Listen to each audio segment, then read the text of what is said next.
PSP की digital classes में आपका स्वागत है। पिछली क्लास के अंदर अपन पढ़ चुके हैं फोरियर थ्योरम, और फोरियर थ्योरम के अंदर अपना जो एनालिसिस पढ़ा था अपन ने, वहाँ पर रेक्टेंगुलर वेव का अपन पढ़ चुके थे।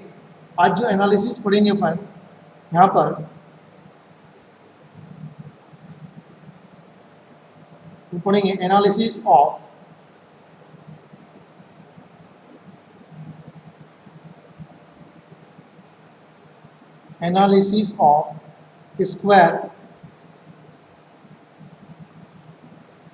स्क्वायर वेव बाय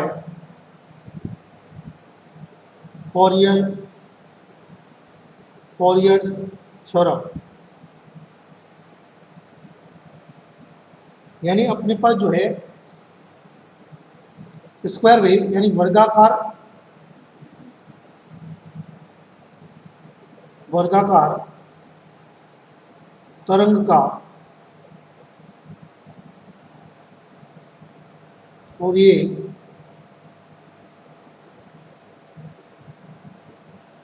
प्रमेय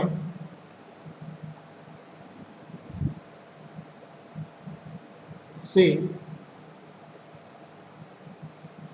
विश्लेषण।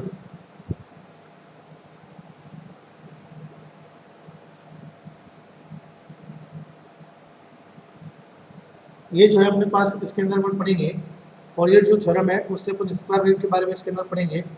तो यहाँ पर जो है अपन सबसे पहले अपनी स्क्वायर वेव बना देते हैं। स्क्वायर वेव के अंदर ये स्क्वायर वेव है,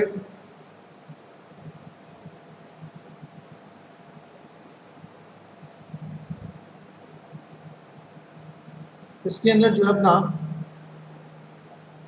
ये y जो है डिस्प्लेसमेंट है, a इसका एम्पलीट्यूड हो जाएगा मैक्सिमम, वो जो है अपने पास यहाँ पर इसका ओरिजिन पॉइंट है, ये t/2 पर है, और यहाँ पर ये t है। यानी t/2 से t के बीच में जो एम्पलीट्यूड है वो कितना है, 0 है। तो यहाँ पर अपन लिख सकते हैं y is equal to amplitude जो है वो a है, कहाँ पर t is equal to 0, when t is equal to 0 and less than t is equal to capital T/2। यानी यहाँ से यहाँ तक इन दोनों के बीच में 0 और T/2 के बीच में जो अपना कितना है, इसके लिमिट रखी है यहाँ पर, तो अपने पास वैल्यू होगा a। Similar y is equal to जो है अपना 0 होगा, कहाँ पर, तो अपने पास T/2 less than equal to small t less than equal to, यहाँ से हो जाएगा कैपिटल T। यानी कैपिटल t और स्मॉल t/2 के बीच में एम्पलीट्यूड यहाँ पर दिख रहा है इस भाग के अंदर, ये 0 है, कुछ भी नहीं है। तो अपने पास y कितना हो जाएगा, अपना 0 हो जाएगा। अब जो यहाँ पर फोरियर सीरीज लिखता हूँ मैं, फोरियर जो अपना सीरीज है, थ्योरम है, वहाँ से अपना लिखता हूँ मैं यहाँ से y is equal to a0 plus a1 cos omega t plus a2 cos 2 omega t plus dash an cos n omega t plus v1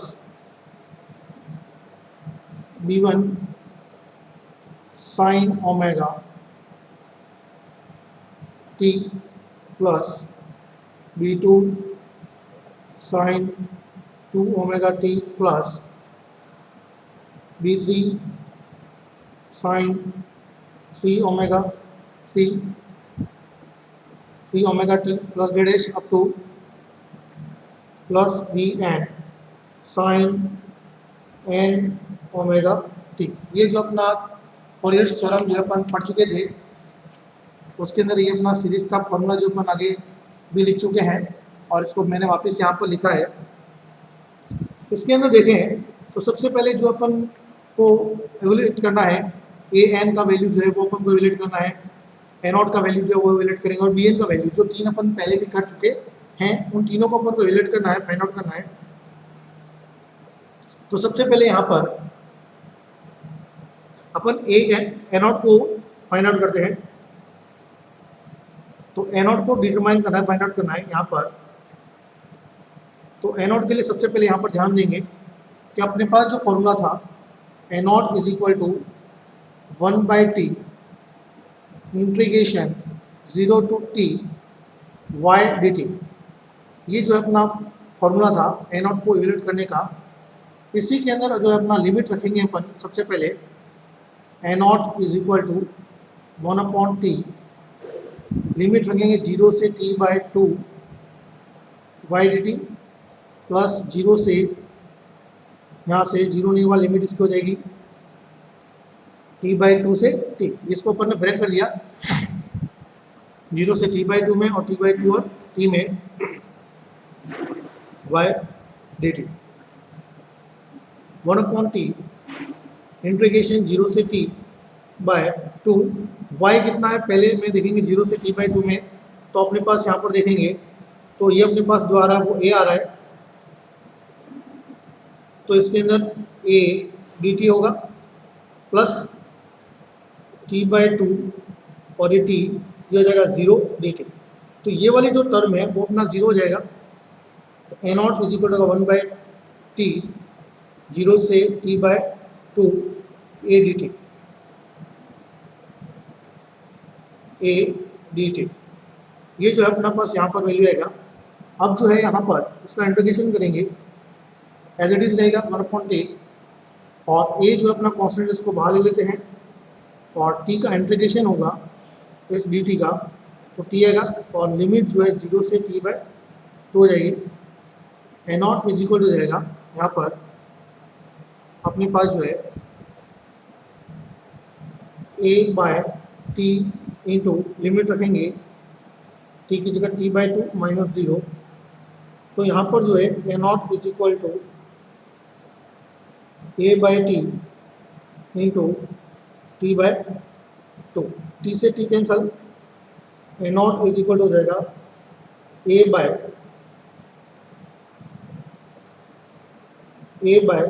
तो ए नॉट का वैल्यू जो अपन इवेल्यूएट किया वो कितना आ रहा है a/2 आ रहा है।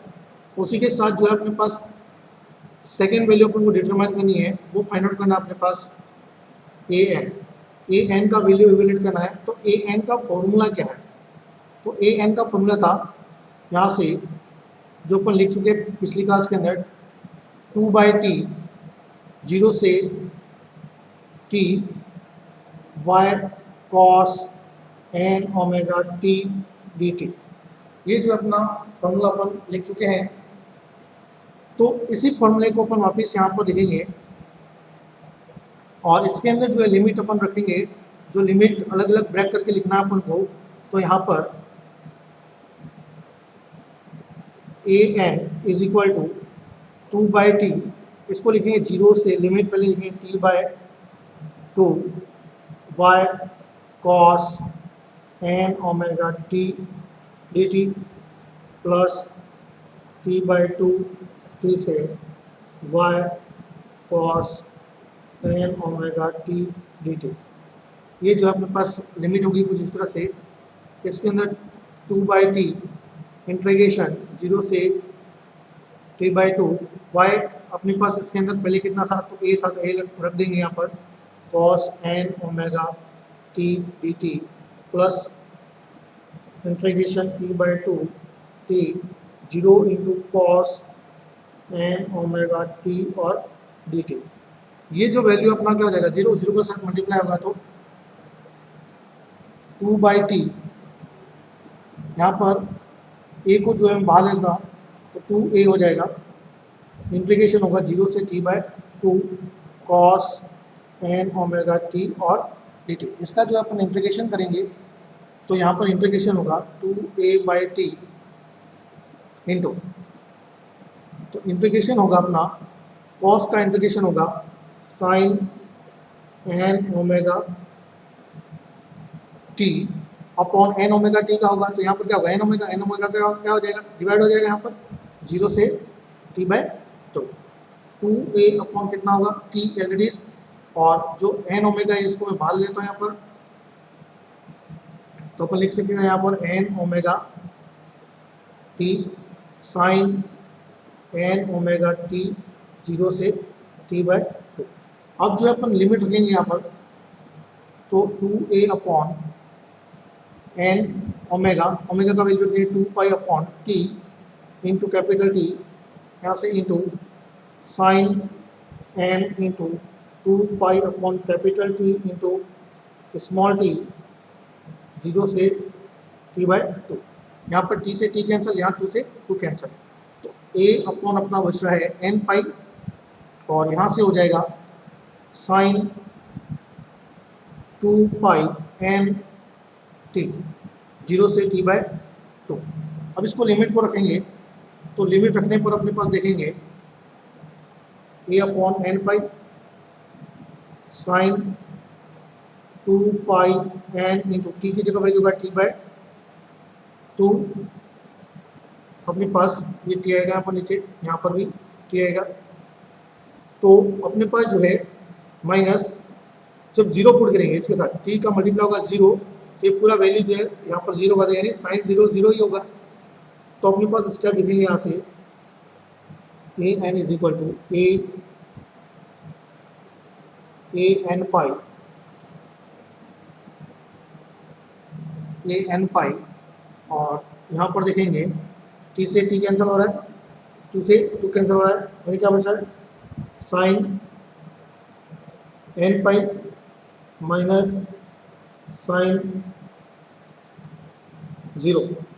तो साइन एन पाई का वैल्यू भी 0 होता है, और साइन पाई का वैल्यू, सॉरी साइन 0 का वैल्यू भी कितना होता है, इसका वैल्यू भी 0 होगा एन पाई का, और 0 का वैल्यू कितना होगा 0, यानी ओवरऑल ए एन का वैल्यू कितना आ गया अपने पास, जो अपन ने डिटरमाइन किया, तो अपने पास ए एन का जो वैल्यू है वो अपना वैल्यू 0 ऑब्टेन हो रहा है। नाउ जो है अपन नेक्स्ट देखते हैं, तो नेक्स्ट के अंदर अपना अपन को ऑब्टेन करना है बी एन ऑब्टेन करना है।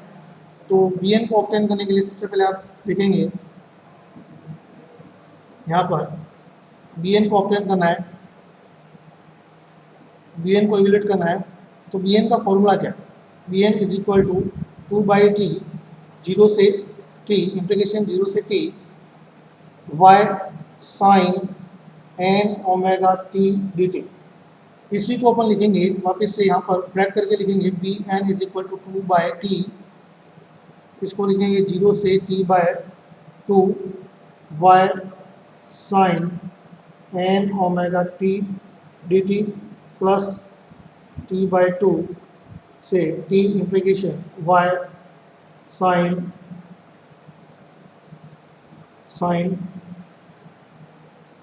ये अपने पास एन ओमेगा टी होगा यहाँ पर Y sine N omega T D T plus integration T by 2 से T by 2 to T Y sine N omega T D T.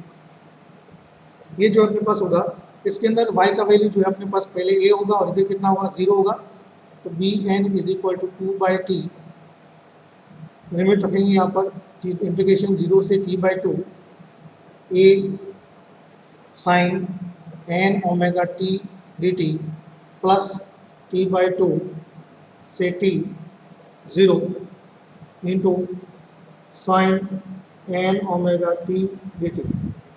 ये जो वैल्यू अपना 0 हो जाएगा, और यहाँ से इसका इंटीग्रेशन करेंगे B N is equal to 2 upon T, और ए इसको बाहर ले लेता हूँ इसके अंदर से 0 से T by 2 sine N omega T और डी टी। ये जो अपना ओरल वैल्यू यहाँ से बच रहा है, अब इसका इंटीग्रेशन करना अपन को, साइन का इंटीग्रेशन जो है अपने पास हो जाएगा यहाँ पर माइनस 2a अपॉन टी, इसको लिखेंगे minus cos N omega T upon N omega 0 से T by 2 B N is equal to 2a upon T, minus में बाहर ले लेता हूँ यहाँ से कॉस एन ओमेगा, भी अपने पास यहाँ से कॉमन बाहर ले लेते हैं अपन, तो 2a minus 2a upon N omega T, और अंदर बचेगा कॉस एन ओमेगा टी 0 से टी बाई 2। अब जो है अपन इसके अंदर ओमेगा का वैल्यू पुट कर देते हैं, उसके बाद लिमिट रखेंगे minus 2a upon N omega को रख देंगे 2 pi upon capital T into T cos N into 2π/t into T, 0 से t/2। B N is equal to -2a T से टी, यहाँ पर अपने पास कैंसिल आउट हो जाएगा और 2 से 2 अपना कैंसिल आउट हो रहा है, तो माइनस अपने पास यहाँ पर जो वैल्यू बचेगा, ये 2 से 2 कैंसिल आउट हो रहा है, टी से टी कैंसिल आउट हो रहा है, तो -a/n बच रहा है। और कॉस यहाँ पर लिमिट रखेंगे अब n into 2π/t into t/2 minus cos 0। ये जो वैल्यू अपने पास यहाँ पर बच रहा है, इसको देखते हैं। तो इसका वैल्यू जो है कॉस 0 का वैल्यू होगा +1, तो +1 इंटू माइनस, यहाँ पर तो -1 रहेगा। उसी तरह से यहाँ पर जो है टी से टी कैंसिल, 2 से 2 कैंसिल, तो -a/n इज इक्वल टू बच रहा है कॉस n, और यहाँ पर आएगा कॉस 0 का जो वैल्यू है हो जाएगा 1। तो इसको लिखता हूँ a/n, -1 और मल्टीप्लाई करते हैं, ये प्लस हो जाएगा और इधर वाला टर्म है वो -n हो जाएगा। और n को अपन पिछले लेक्चर के अंदर भी लिख चुके हैं। यहाँ पर a/n 1 माइनस कॉस n को अपन लिखेंगे 1 - 1 की पावर n। तो यहाँ पर जो वैल्यू आएगा bn का, उसको देखेंगे। तो bn को वैल्यू के लिए सबसे पहले दो कंडीशन होगी bn की वैल्यू की। तो पहला अपने पास जो है n क्या हो, n इवन हो। इवन की कंडीशन के अंदर ये अपना जो है माइनस रहेगा, माइनस माइनस अपने पास यहाँ से पावर माइनस आएगा, तो ये अपने पास जो है इवन जो है इसके अंदर, जैसे मान लिया -1 की पावर 2 है, तो ये हो जाएगा +1 और +1 यहाँ से इसके साथ मल्टीप्लाई होगा, 1 - 1 कितना हो जाएगा 0। तो इस कंडीशन के अंदर जो अपना आएगा वो 0 आ जाएगा। और सेकंड कंडीशन के अंदर देखते हैं, उसी तरह से सेकंड कंडीशन जो है n अगर ऑड हो, ऑड के अंदर क्या होगा, मान लिया -1 की पावर 3 है, तो ये कितना रहेगा -1 रहेगा। तो यहाँ पर क्या होगा -1, यहाँ 1 -1 होगा, तो अपने पास 1 + 1 हो जाएगा, यानी कितना हो जाएगा यहाँ से 2, तो आएगा 2a/n। कुछ इस तरह से सॉल्यूशन अपना आएगा। तो अपने पास तीन जो वैल्यूज थी वो अपन डिटरमाइन कर चुके हैं। तो कौन कौन सी वैल्यू अपन ने डिटरमाइन की, तो सबसे पहले a0 को देखते हैं। a0 जो वैल्यू था वो अपना आ रहा था यहाँ पर a/2 अपन ने ऑब्टेन किया, फिर अपन ने निकाला an, और an का वैल्यू जो अपना 0 आ रहा था, और b का जो वैल्यू अभी लिखा अपन ने, b के दो वैल्यू आ रहे हैं, और bn के जो वैल्यू आ रहे हैं वो दो आ रहे हैं अपने पास। दो वैल्यू कौन कौन से आ रहे हैं, तो bn जो है 0 आ रहा है, और bn जो है अपने पास 2a/n आ रहा है। कब, ये n इज इक्वल टू जब इवन हो, और ये n जब कब ऑड हो तब। ये दो अपन मेरे पास कंडीशन अपन पढ़ चुके हैं। तो y इज इक्वल टू, मैं फॉरियर्स थ्योरम से लिखता हूँ a0 + a1 cos ωt plus a2 cos 2ωt plus d' plus an cos nωt plus b1 sin ωt plus b2 sin 2ωt plus d' bn sin nωt। ये जो अपने पास formula अपन लिख चुके थे फॉरियर थ्योरम का। तो यहाँ पर देखेंगे सबसे पहले a0 इसका वैल्यू जो है अपने पास कितना है, तो a/2, इस तरह वैल्यू पुट करेंगे a/2। और an अपने पास जो है 0 है, तो इसके अंदर ये जितने वैल्यूज आ रही है वो सारी वैल्यूज अपनी क्या हो जाएंगी, यहाँ पर 0 हो जाएंगी। और bn की वैल्यू जो है अपने पास रिमेनिंग रहेगी, और bn में भी कौन सी रिमेनिंग रहेगी, ऑड वाली, और इवन वाली जो है वो सारी टर्म क्या हो जाएंगी, 0 हो जाएंगी। तो यहाँ से मैं लिखता हूँ b1। अगर मैं b1 को लिखना चाहूँ तो सबसे पहले देखेंगे यहाँ पर b1 को रखते हैं तो B1 के लिए मैं यहाँ पर बताता हूँ कैसे निकालेंगे। तो B1 is equal to A upon pi होगा, यहाँ पर 1 माइनस और यहाँ पर आएगा -1, ये कुछ इस तरह से रहेगा। तो B1 बराबर अपना हो जाएगा A अपॉन पाई, ये हो जाएगा 1 प्लस 1 यानी कितना हो जाएगा 2। तो B1 का वैल्यू जो आएगा 2A अपॉन कितना आएगा पाई। ये अपने पास कुछ इस तरह से फॉर्मूला अपना आएगा B1 का। तो B1 हो जाएगा 2A अपॉन पाई, फिर अपने पास जो है यहाँ पर आएगा साइन अपना omega T as it is, ये जो एज इट इज। फिर B2 नहीं है, B2 का वैल्यू जो है टर्म जो है इवन आ रहा है, ये कैंसिल आउट 0 हो जाएगा। 3 के लिए लिखते हैं, तो 3 के लिए यहाँ पर 3 हो जाएगा और ये अपना 2 हो जाएगा। तो यहाँ पर कितना आएगा 2 और ये कितना आएगा 3। तो यहाँ पर आ जाएगा यहाँ से 2A upon 3 pi sine 3 omega T. कुछ इस तरह से अपने पास वैल्यूज अपने पास ऑब्टेन होंगी। और इसको और आगे लिखना चाहूँ तो 2A upon 5 pi sine 5 omega T plus डेडेश, ये जो है अपने पास आएगा वैल्यू। और A/2 प्लस यहाँ से इन सब के अंदर कॉमन आ रहा है 2A अपॉन पाई, ये वैल्यू जो अपने अंदर कॉमन आ जाएगा, बचेगा sine omega T plus 1/3 sine 3 omega T plus 1/5 sine 5 omega T plus dash, कुछ इस तरह से आएगा। तो यहाँ पर जो एम्पलीट्यूड का जो रेशियो होगा वो अपने पास जो है फ्रीक्वेंसी का अगर रेशियो देखा जाए तो फ्रीक्वेंसी का जो रेशियो आएगा वो अपने पास आएगा 1:3:5:डेश।